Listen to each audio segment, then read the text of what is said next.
Hello students, welcome back to our classes again. और आज हम अपनी क्लास में करेंगे चैप्टर नंबर 4। अब कुछ स्टूडेंट्स पूछ सकते हैं कि सर क्या हम चैप्टर नंबर 3 नहीं करेंगे?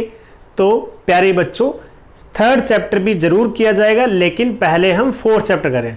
जैसे ही फोर्थ चैप्टर कंप्लीट हो जाएगा तो हम थर्ड चैप्टर स्टार्ट कर देंगे। ठीक है, चलो एक क्वेश्चन का आंसर मिल गया आपको। आप चैप्टर नंबर 4 की शुरुआत करते हैं, उसमें बहुत ही बेसिक चीजें पढ़ते हैं। बिकॉज आपके चैप्टर नंबर 4 का नाम है सिंपल इक्वेशन, और यहां पर एक नया कंसेप्ट लागू हो जाता है जो शायद आपने 5th और 6th क्लास में थोड़ा थोड़ा जरूर स्टडी किया होगा। तो इसको थोड़ा और अच्छे से समझने के लिए पहले बेसिक पॉइंट पर चलते हैं, उसके बाद हम चलेंगे अपनी एक्सरसाइज पर। ठीक है, तो देखो सबसे पहले मैंने यहां पर डिफाइन किया है वेरिएबल, कि वेरिएबल क्या होता है, क्योंकि इस चैप्टर में इतनी बार वेरिएबल वर्ड यूज होने वाला है कि बहुत ज्यादा बार, है ना। तो यहां पर देखो वेरिएबल एक ऐसा सिंबल है जिसकी कोई भी वैल्यू फिक्स नहीं होती। ठीक है, सिंपल सी बात क्या है, वेरिएबल एक सिंबल है जिसकी वैल्यू फिक्स नहीं होती। वहां पर आप अलग अलग न्यूमेरिकल वैल्यू पुट कर सकते हो, इसलिए उसी का नाम क्या रखा जाता है, वेरिएबल। वेरिएबल जैसे हमने कहा यहां पे वेरी, VARY, वेरी और एबल, इन दोनों से मिलकर बना है ये। वेरी का मतलब क्या होता है, अलग अलग।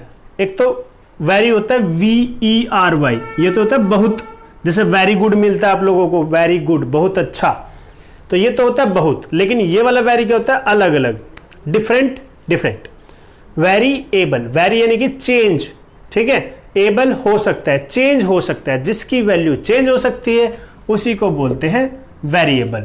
और ये हमेशा हम नॉर्मली किस में डिनोट करते हैं, डिनोट यानी कि इसको रिप्रेजेंट किससे करेंगे, लिखेंगे कैसे, अल्फाबेट की फॉर्म में। ठीक है, वो कैपिटल भी हो सकते हैं और वो आपके कैपिटल और स्मॉल दोनों में हो सकते हैं। अब है अलजेब्रिक एक्सप्रेशन, ये नाम भी शायद कुछ बच्चों को नया हो सकता है, कुछ बच्चों के लिए पुराना हो सकता है। तो अलजेब्रिक एक्सप्रेशन क्या है, combination of variable and constants. अब कुछ बच्चों का सवाल ये हो सकता है कि कांस्टेंट क्या होता है। कांस्टेंट ऐसी वैल्यू है जो फिक्स है, जितने भी हमारे नंबर होते हैं 1 2 3 4 समथिंग लाइक दैट, ये सभी क्या है, कांस्टेंट्स कहलाते हैं। ठीक है, तो उन कांस्टेंट्स और इन वेरिएबल्स को कंबाइन कर दो, जोड़ दो, तो हमारे को क्या मिल जाएगा, अलजेब्रिक एक्सप्रेशन। हमें क्या मिलेगा, अलजेब्रिक एक्सप्रेशन। और जोड़ेंगे कैसे, अब कोई टेप से या ग्लू से तो जोड़ देंगे नहीं, है ना। मैथमेटिक्स है तो किससे जोड़ेंगे, आप जोड़ेंगे एडिशन, सब्ट्रैक्शन, मल्टीप्लिकेशन या डिवीजन से। फॉर एग्जांपल 2 और x, 2 कांस्टेंट, x वेरिएबल, तो या तो आप मल्टीप्लाई कर दो 2 into x। जब आप मल्टीप्लाई करते हो तो मल्टीप्लाई करके आंसर तो आएगा नहीं, तो उसको क्या कर देते हैं, बस सिंपली मल्टीप्लाई का साइन हटा के उसके साथ दिखाते हैं 2x।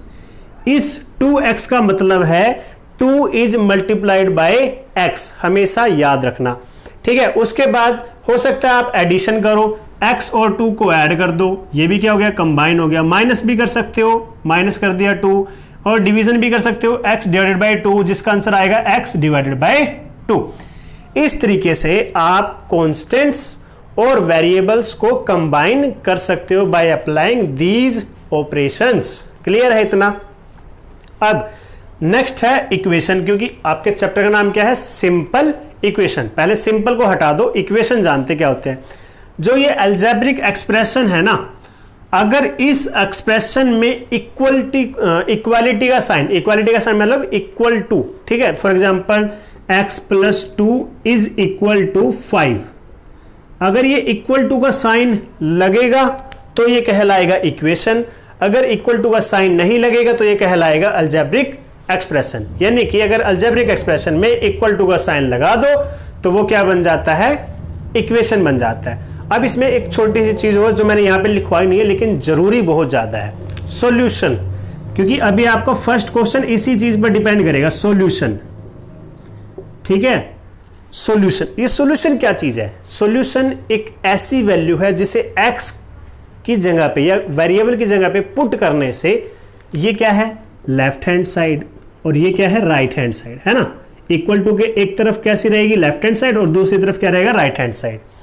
जब मैं वेरिएबल की वैल्यू पुट कर दूं तो दोनों वैल्यू बराबर आनी चाहिए, उस वेरिएबल की वैल्यू को हम सॉल्यूशन कहते हैं। फॉर एग्जांपल यहाँ पर x plus 2 is equal to 5 है, अगर x की वैल्यू 3 रख दी जाए तो दोनों तरफ आंसर क्या है, सेम आ जाएगा, 5 इज इक्वल टू 5। तो इस इक्वेशन का जो सॉल्यूशन था, यानी कि x की जो वैल्यू थी वो क्या है, 3, इसे कहते हैं सॉल्यूशन, या फिर आप कह सकते हो x की वैल्यू, या कह सकते हो सॉल्यूशन, कुछ भी कह सकते हो। तो चलो क्वेश्चन नंबर 1 स्टार्ट करते हैं। फर्स्ट क्वेश्चन अगर आप देखते हो यहाँ पर, तो यहाँ पर आपको क्या कहे, कंप्लीट करनी है इस टेबल को। ये टेबल में बहुत सारे पार्ट्स हैं, लगभग 11 पार्ट्स है, ठीक है। तो आपको कंप्लीट करना है, और कंप्लीट करने में बस 2 ही चीजें लिखनी है, यस और नो, ठीक है। लेकिन यस और नो फाइंड आउट करने के लिए आपको थोड़ा रफ नोटबुक की हेल्प लेनी पड़ेगी। अब यहाँ दिया क्या हुआ है, इक्वेशन दी है और वैल्यू दी है, equation plus value of the variable. अब सेटिस्फाई कर रहा है इक्वेशन को या नहीं, ये बताना है। सेटिस्फाई करने का मतलब बताया था मैंने आपको अभी अभी, कि अगर आप ये वैल्यू इस इक्वेशन में पुट कर दो, आंसर फाइंड आउट हो, तो लेफ्ट हैंड साइड और राइट हैंड साइड दोनों की वैल्यू बराबर आनी चाहिए। अगर बराबर नहीं आ रही है तो सेटिस्फाई नहीं करेगा, अगर इक्वल आ जाती है वैल्यू तो सेटिस्फाई करेगा। चलो स्टार्ट करते हैं। x प्लस 3 और वैल्यू क्या रखनी है, 3। x plus 3 is equal to 0। x के प्लेस पर क्या वैल्यू रखनी है, 3, तो रखो यहाँ पे 3 प्लस 3 इज इक्वल टू 0। क्या 6 और 0 दोनों इक्वल हैं? क्या यहाँ पे लेफ्ट हैंड साइड और राइट हैंड साइड इक्वल आई? तो इक्वल नहीं है, इक्वल नहीं है। तो आप यहाँ लिखेंगे नो, क्योंकि आंसर सिर्फ यस और नो में देना है। तो हमें पता है no, the equation does not satisfied, तो आंसर क्या लिख दिया, नो। अब इसकी वैल्यू है x plus 3 is equal to 0, x plus 3 is equal to 0, और हमें क्या पुट करना है, x is equal to 0 put करो। 0 plus 3 is equal to 0, answer क्या आया, 3 इज इक्वल टू 0। क्या लेफ्ट हैंड साइड और राइट हैंड साइड इक्वल है? नहीं है, तो नॉट इक्वल। तो यहां पे भी आंसर क्या आ जाएगा, नो। यहां पे क्या है, x प्लस 3 और x की वैल्यू क्या दी है, -3। चलो पुट करके देखते हैं। x plus 3 is equal to 0, और x के प्लेस पे कौन रखा जाएगा, -3। अब बताओ आंसर क्या आएगा, -3 प्लस 3, आंसर आएगा 0। क्या left hand side right hand side equal है? यस। तो यहां पर आंसर क्या आ गया, सेटिस्फाई कर रहा है, तो आंसर यस। क्लियर है? इसी तरीके से यहां पर अगर x की वैल्यू 7 पुट करूंगा तो 7 माइनस 7 0, और राइट हैंड साइड पे क्या है 1, यहां पर 0 यहां पे 1, सोल्व करने के बाद 0 इक्वल टू 1। क्या दोनों इक्वल है? नहीं, तो आंसर क्या आ जाएगा, नो। क्या आ जाएगा, नो। तो इसी तरीके से मैंने 4 पार्ट सोल्व कर दिए, और आपके पास 11 पार्ट्स हैं। तो आप धीरे धीरे रफ नोटबुक में सोल्व करते रहो और देखते रहो। अगर दोनों side left hand side right hand side equal values आती है तो यस लिख दो, अगर इक्वल नहीं आती दोनों साइड आंसर तो नो लिख दो। ठीक है, बहुत ही इजी। तो अब करते हैं question number 2।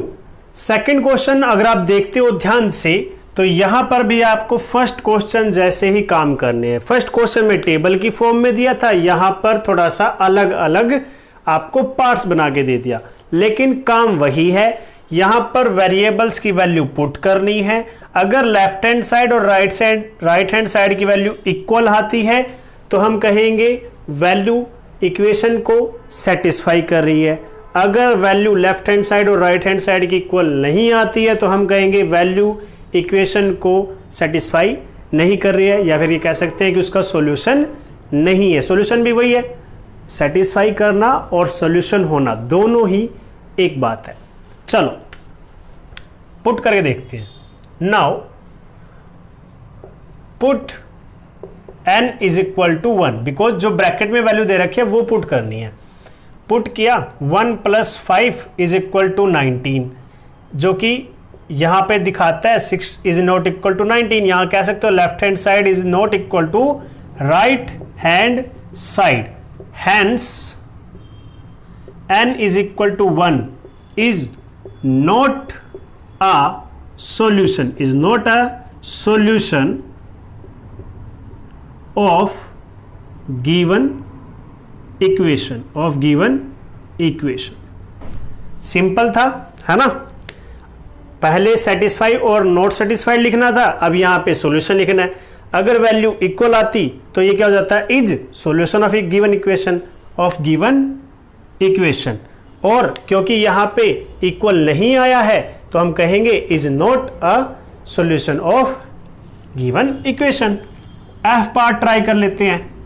Now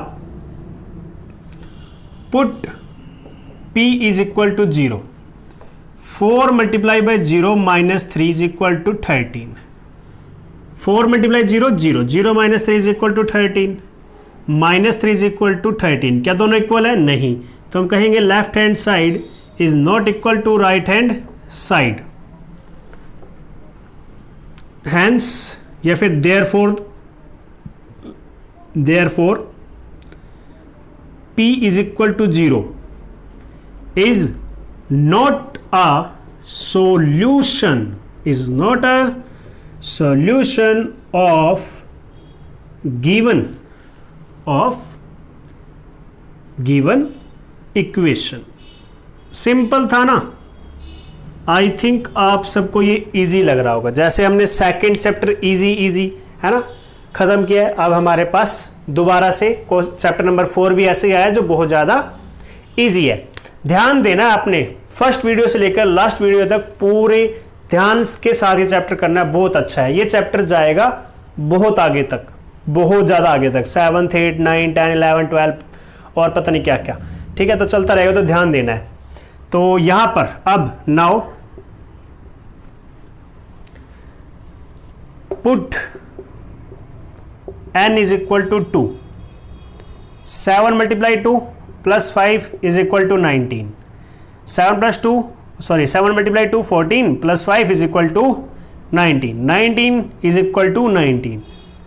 Okay, because left hand side is equal to right hand side, तो क्या है? therefore n is equal to 2 is a solution। पहले क्या लिख रहे थे? Is not a solution. अब क्योंकि दोनों की वैल्यू इक्वल आ चुकी है तो क्या कह रहे हैं? Is a solution of given equation और ये हो गया आपका आंसर। सेकंड पार्ट में भी 6 पार्ट्स हैं जिसमें से 1 2 3 पार्ट्स मैं करवा चुका हूं। देखो स्टूडेंट्स, हम भी बहुत मेहनत कर रहे हैं आपको पढ़ाने के लिए और आप लोग भी खुद से बहुत मेहनत कर रहे हो पढ़ने के लिए और आपके पेरेंट्स भी बहुत सारी मेहनत कर रहे हैं आपका साथ देने के लिए। तो इतने सारे लोगों की जो मेहनत आप के साथ है उसे बेकार मत जाने दीजिएगा। डेली अपना काम करो, डेली कंसेप्ट क्लियर करो। अगर कोई प्रॉब्लम है तो आप मुझे बताओ, मैं आपकी पूरी हेल्प करने की कोशिश करूंगा। लेकिन आपका जो एक मोटिव है इन चीज़ों को समझना, अपनी एजुकेशन को और ज़्यादा इंप्रूव करना, उसे कंप्लीटली लगातार करते रहें। एक भी दिन आपको अपना काम मिस नहीं करना है। ओके स्टूडेंट्स, तो आज की क्लास में बस इतना ही। इसी तरीके से आप घर पे सुरक्षित रहें और अपनी स्टडी करते रहें। Thank you, have a good day.